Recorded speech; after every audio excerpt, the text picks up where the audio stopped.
Hello friends, welcome part 2 आ रहा है। अपन ने पिछली क्लास में वेसल्स की जो लेयर होती हैं, tunica intima, tunica media, tunica externa या एडेंटिशिया, उनके बारे में अपन ने डिटेल में पढ़ा था। ठीक है, लेकिन मैंने इतना बताया था कि जो टूनिका इंटीमा है, एक्सटर्ना है, मीडिया है, ये सब आपके वेन में पाई जाती हैं, आर्टरी में पाई जाती हैं, लेकिन कैपिलरी में ओनली क्या पाई जाती है? टूनिका इंटीमा पाई जाती है। क्लियर हुई इतनी बात?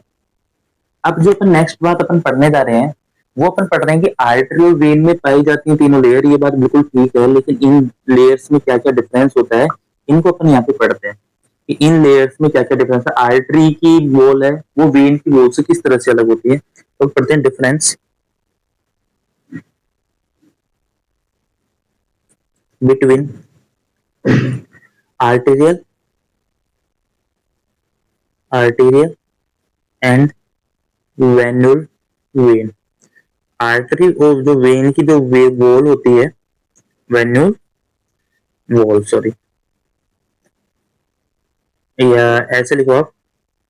तो क्या हो रहा है भाई, सॉरी, आप ऐसे लिखो arterial end Venus wall. Artery और वीनस की वॉल किस तरह से अलग अलग होती है, क्या क्या इन दोनों में मेजर डिफरेंस होता है, तो अपन एक तरफ लिख लेते हैं अपन आर्टरी, ठीक है, और एक तरफ लिख लेते हैं अपन वीनस, ठीक है। और क्या क्या डिफरेंस है, इसको तो वन बाय वन करके देखते हैं। ठीक है, पहला डिफरेंस देखते हैं कि जो आर्टरी की जो वॉल होती है वो थिक होती है। आर्टरी की वॉल है वो थिक वॉल होती है। देखिए वेन की जो वो वीनस जो वो वॉल होती है, वो क्या होती है? आपकी थिन होती है।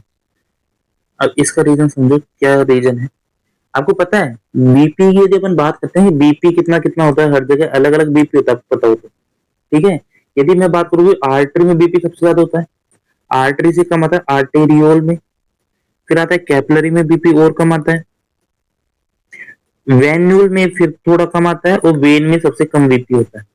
ठीक है, आर्टरी का बीपी होता है वो 120/80 mm ऑफ एच होता है, वो आर्टरी का बीपी होता है। ठीक है, mm ऑफ एच। उसके बाद आर्टेरियल का बीपी थोड़ा कम हो जाता है, वो आपके होता है 35 से 50 mm ऑफ एच होता है। कैपिलरी में जो बीपी होता है वो 15 टू 35 होता है। ठीक है, वेन्यूल का बीपी होता है वो आपका होता है 10 से लेके 15 mm ऑफ एच होता है। देखिए वेन में जो बीपी होता है वो 2 से लेके 10 mm ऑफ एच होता है। मतलब कि सबसे ज्यादा बीपी होता है, मैक्सिमम बीपी होता है, वो कहाँ पाया जाता है? आपके आर्टरी में। जबकि मिनिमम बीपी होता है वो कहाँ पाया जाता है? वेन में पाया जाता है। अब आर्टरी का बीपी ज्यादा है, तो आर्टरी की वॉल को भी तो मजबूत होना पड़ेगा ना। यदि आपको लगातार कोई धूप में खड़ा कर रहा है, तो आपकी स्किन में ऑटोमेटिकली टैनिंग आ जाती है, जो कि यूवी रेज से प्रोटेक्ट करता है। ठीक है, यदि कोई इंसान धूप में ही नहीं जाएगा तो उसके अंदर टैनिंग नहीं आएगी, उसकी स्किन इतनी वीक होगी। ठीक है, या ऐसे समझ सकते हैं, जो इंसान जिम करता है उसी की मसल्स ग्रोथ करेंगी, जो जिम नहीं करेगा उसकी मसल्स ग्रोथ नहीं करेंगी। ठीक है, तो मजबूरी का नाम महात्मा गांधी है भाई। वही बात है यहाँ पे कि जो आर्टरी की वॉल पे ज्यादा प्रेशर रहता है, इसलिए आर्टरी की वॉल है वो मजबूत हो जाती है, वो मोटी होती है। जबकि वेन की जो वॉल होती है उन पे इतनी प्रेशर नहीं पड़ता, तो वो इतनी मजबूत नहीं होती, मोटी नहीं होती, वो थिन होती है, पतली होती है। ठीक है, अब ये भी आप समझ लो कि यदि थिक वॉल है, यदि वॉल मोटी है, तो उसका ल्यूमेन कम होगा, लेकिन नैरो ल्यूमेन, नैरो ल्यूमेन। देखिए ये पतली पतली है, मतलब कि इनके बीच की जो कैविटी है, जो ल्यूमेन है, वो क्या हो जाएगा? बड़ा हो जाएगा। यदि बोल पतली है तो बीच का स्पेस बड़ा हो जाएगा, मतलब कि इनका क्या बोल सकते हैं अपन? Wide lumen. क्लियर? ये बात क्लियर। नेक्स्ट यदि अपन इनकी बात करें, तो ये बताइए कि आर्टरी का बीपी होता है वो क्या होता है? ज्यादा होता है, हाई बीपी होता है आर्टरी में। देखिए वेन के अंदर बात करें तो लो बीपी होता है। ठीक है, आर्टरी के अंदर बीपी 120/80 होता है, जबकि वेन के अंदर बीपी होता है वो 2 से लेके 10 तक होता है। आपको आगे बताऊंगा, अपन आगे पढ़ेंगे कि जो वेन होती है उसमें वाल्व पाए जाते हैं, यूनिडायरेक्शनल फ्लो वाल्व इनमें पाए जाते हैं। आगे अपन इनके बारे में पढ़ेंगे। यूनिडायरेक्शनल फ्लो वाल्व पाए जाते हैं, वो कहाँ पाए जाते हैं? वेन में पाए जाते हैं, क्योंकि आर्टरी में ये वाल्व नहीं पाए जाते। आर्टरी में ये वाल्व है वो क्या होते हैं? एब्सेंट होते हैं। ये वाल्व आर्टरी में नहीं पाए जाते। और क्या डिफरेंस पढ़ा था अपन ने? आर्टरी में मैंने बताया था कि आईईएल और ईईएल है वो क्या पाई जाती है? प्रेजेंट होती है। जबकि वेन में आईईएल और ईईएल है वो नहीं पाई जाती, एब्सेंट होती है। जो अपने पढ़ी थी कि इंटरनल और एक्सटर्नल इलास्टिन लैमिना वो ओनली आर्टरी में पाई जाती है, ना कैपिलरी में पाई जाती है, ना आपके वेन में पाई जाती है। वो ओनली कब पाई जाती है? आपके आर्टरी में, जो उसको एक्स्ट्रा इलास्टिसिटी देता है। फिर मैंने एक डिफरेंस वो बताया था कि आर्टरी के अंदर जो सबसे थिकेस्ट लेयर होती है ट्यूनिका मीडिया, थिकेस्ट लेयर होती है आर्टरी के अंदर, ठीक है। जबकि वेन के अंदर जो थिकेस्ट लेयर होती है वो कौन सी है? Tunica adventitia. ट्यूनिका एडवेंटिशिया जो वेन के अंदर क्या होती है? थिकेस्ट होती है, ठीक है। तो इस तरह से अपने आर्टरी और वेन है उनकी वॉल में क्या डिफरेंस पाया जाता है उसके बारे में पढ़ा कि आर्टरी की वॉल मोटी होती है, वेन की वॉल होती है वो पतली होती है। तो जब मोटी हो गई तो उसका ल्यूमेन छोटा हो गया, और ल्यूमेन ज्यादा क्यों? क्योंकि इनका बीपी बढ़ा हुआ है। आर्टरी में वाल्व नहीं पाए जाते, जबकि वेन में आपके वाल्व पाए जाते हैं। वाल्व अपन पढ़ेंगे आगे जाके कि वेन में यूनिडायरेक्शनल फ्लो के लिए जो लंबी वेसल्स जो नीचे से ऊपर आती हैं उनमें वाल्व पाए जाते हैं, ठीक है। आपने ये पढ़ा था पहले कि इसमें आई एल ई एल पाया जाता है, ट्यूनिका मीडिया इसकी थिकेस्ट लेयर होती है, ये अपने पहले पढ़ चुके।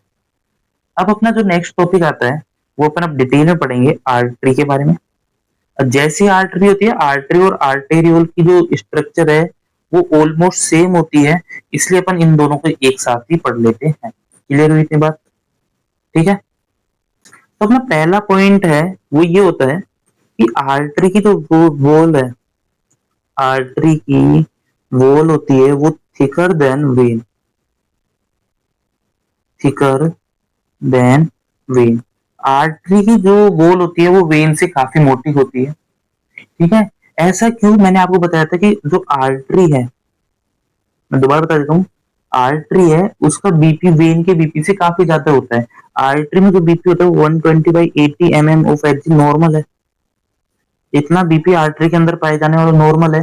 जबकि वेन के अंदर जो बीपी पाया जाता है वो कितना पाया जाता है? 2 से लेके 10 mm ऑफ एच तक पाया जाता है। जब इसके आर्टरी के अंदर बीपी ज्यादा होगा तो इसके अंदर जो वॉल है वो भी थिक पाई जाएगी, ठीक है। वॉल थिक पाने का मतलब ये है कि इसके अंदर कोलेजन, इसके अंदर आपकी स्मूथ मसल्स जो स्ट्रक्चर मेंटेन करती है, जो आपके इलास्टिन फाइबर है वो सब क्या पाए जाएंगे? रिच होंगे, ज्यादा पाए जाएंगे। जबकि इसका प्रेशर कम है तो इसकी वॉल भी क्या होगी? पतली पाई जाएगी, थिन होगी। मतलब कि इसके अंदर पाए जाने वाला कोलेजन, इसके अंदर पाए जाने वाला स्मूथ मसल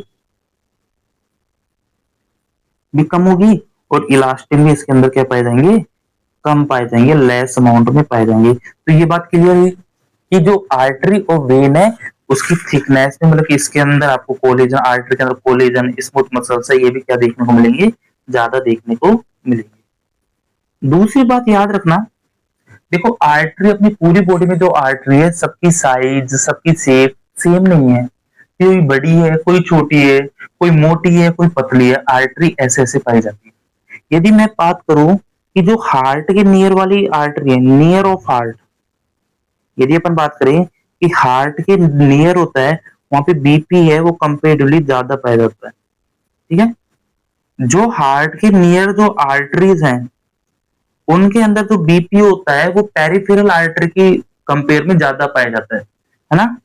बीपी इंक्रीज या higher near of heart, near of heart है वो बीपी क्या पाया जाता है? ज्यादा पाया जाता है compare to periphery, compare to periphery. कि आपके पेरीफेरी में इतना प्रेशर नहीं पाया जाता ब्लड का जितना हार्ट के पास में पाया जाता है, क्योंकि हार्ट से एकदम ही सिस्टोल होकर निकलता है ना ब्लड, तो जैसे एकदम ही सिस्टोल होकर निकला तो वहां प्रेशर भी ज्यादा पाया जाता है हार्ट के पास, ठीक है। इसलिए जो हार्ट के पास की जो आर्टरी है वो क्या होती है? थिक होती है, मतलब अपन कह सकते हैं thick and large artery, artery present near of heart. मतलब कि जो आपके जो लार्ज आर्टरी होंगी, जो हार्ट के पास की आर्टरी होंगी वो ज्यादा मोटी पाई जाएंगी, ज्यादा बड़ी पाई जाएंगी, क्योंकि हार्ट के पास में कंपेयर टू पेरिफेरी प्रेशर होता है वो ज्यादा होता है। इसलिए यदि आपसे कोई पूछे कि लार्जेस्ट या लॉन्गेस्ट, दोनों, या तो लार्जेस्ट या लॉन्गेस्ट आपकी ह्यूमन बॉडी की आर्टरी कौन सी होती है? Artery of human body. आपके ह्यूमन बॉडी में सबसे बड़ी या अपन कह सकते हैं लॉन्गेस्ट आर्टरी कौन सी होती है? तो आपका आंसर जाएगा अरोटा। अरोटा जानते हो ना? अरोटा जो हार्ट से निकलती है, जो हार्ट होता है उससे सबसे पहले जो आर्टरी निकलती है उसको बोलते हैं अरोटा। ये भी आपके आगे जाके 3 पार्टों में इसको डिवाइड करते हैं। एक तो असेंडिंग अरोटा, एक होता है आर्क ऑफ अरोटा, और फिर आता है डिसेंडिंग अरोटा।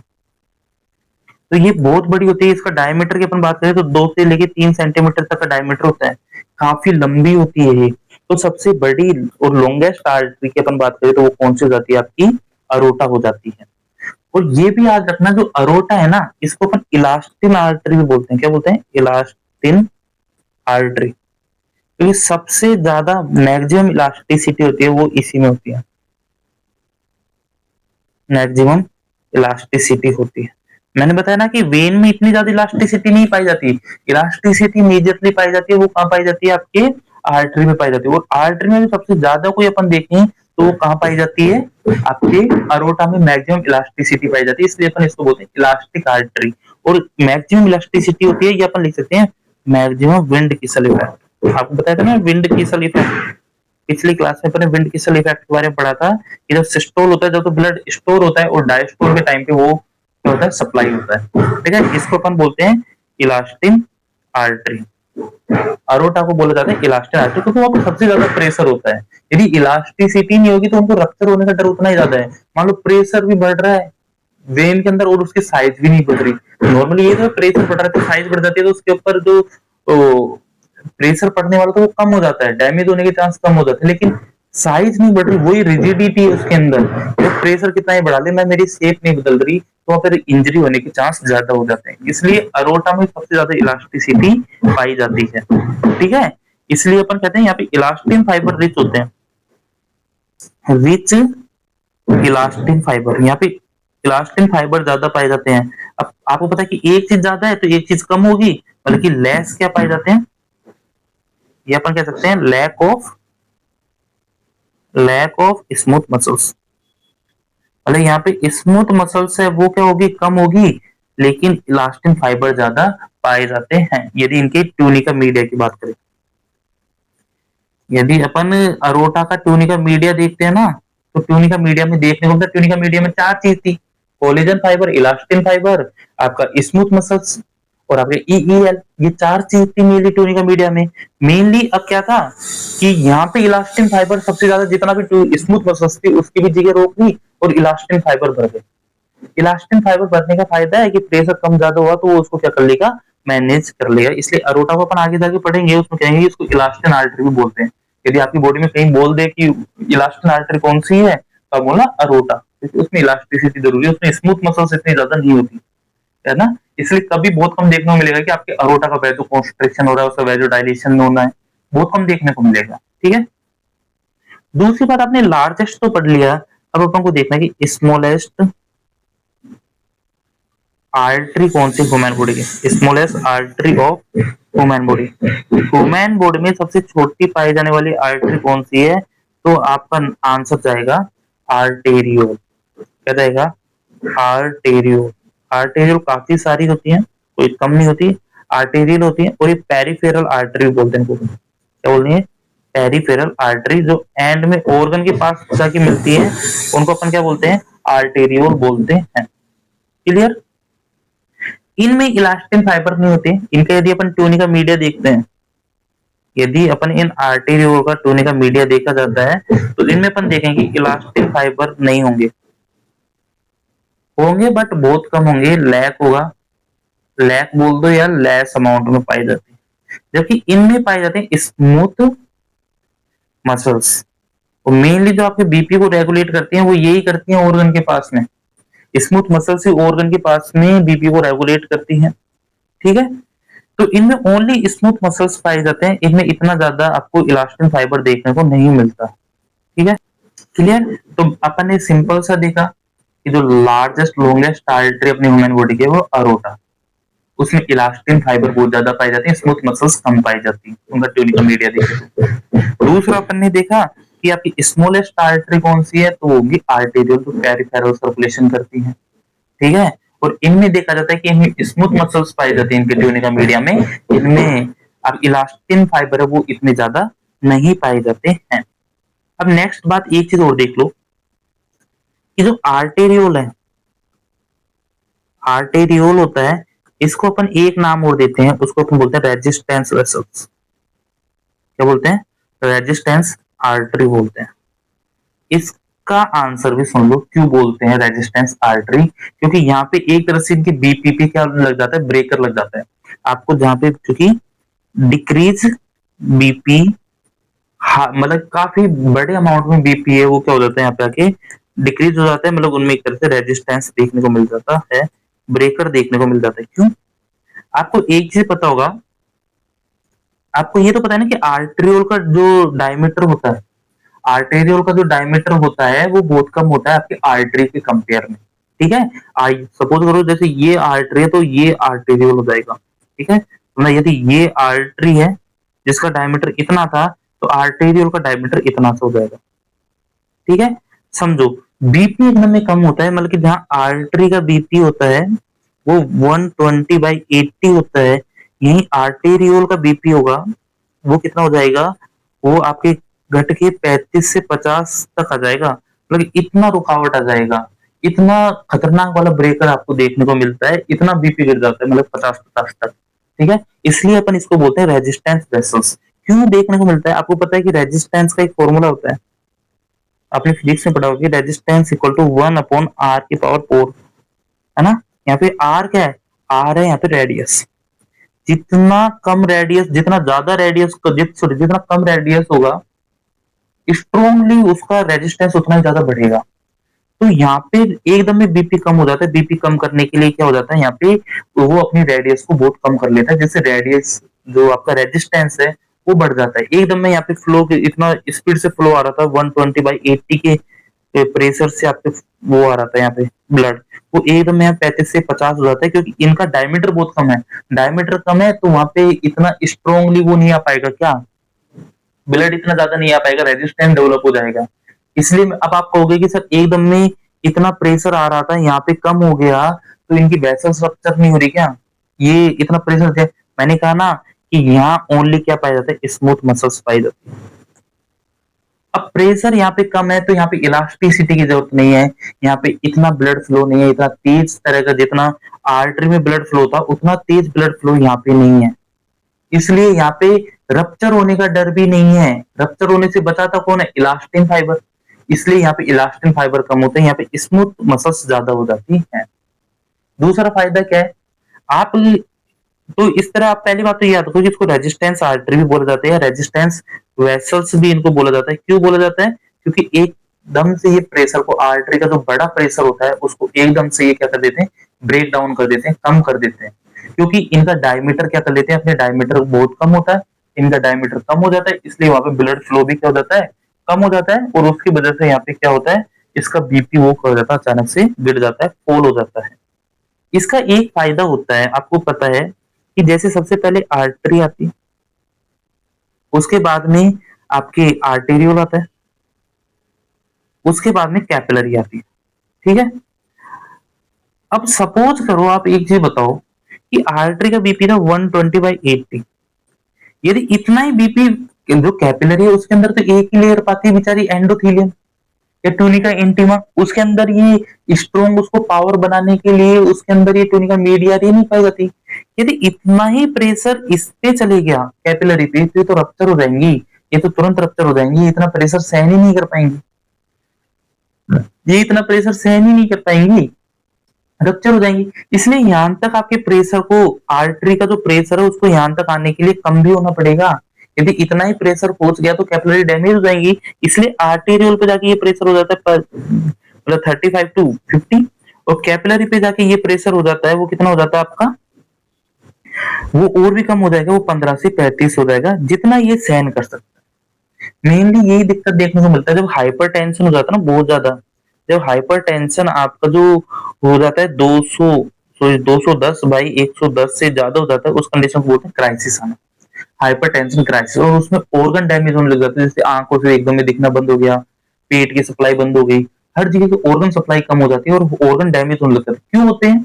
भाई इतना प्रेशर है, यहाँ पे प्रेशर है 200, ठीक है, यहाँ से कम होते होते यहाँ पे कितना पहुंच जाएगा, यहाँ भी आपका 150 तक प्रेशर तो रहेगा कम से कम, ठीक है। अब इतना प्रेशर ये कैपिलरी सहन नहीं कर पाएंगे और कैपिलरी रप्चर होने लग जाएंगी, ब्लीडिंग होने लगेगी। अब कैपिलरी पहले ही रप्चर हो जाएंगी तो ऑर्गन को ऑक्सीजन न्यूट्रिएंट नहीं मिल पाएंगे और ऑर्गन क्या हो जाएंगे, डैमेज हो जाएंगे।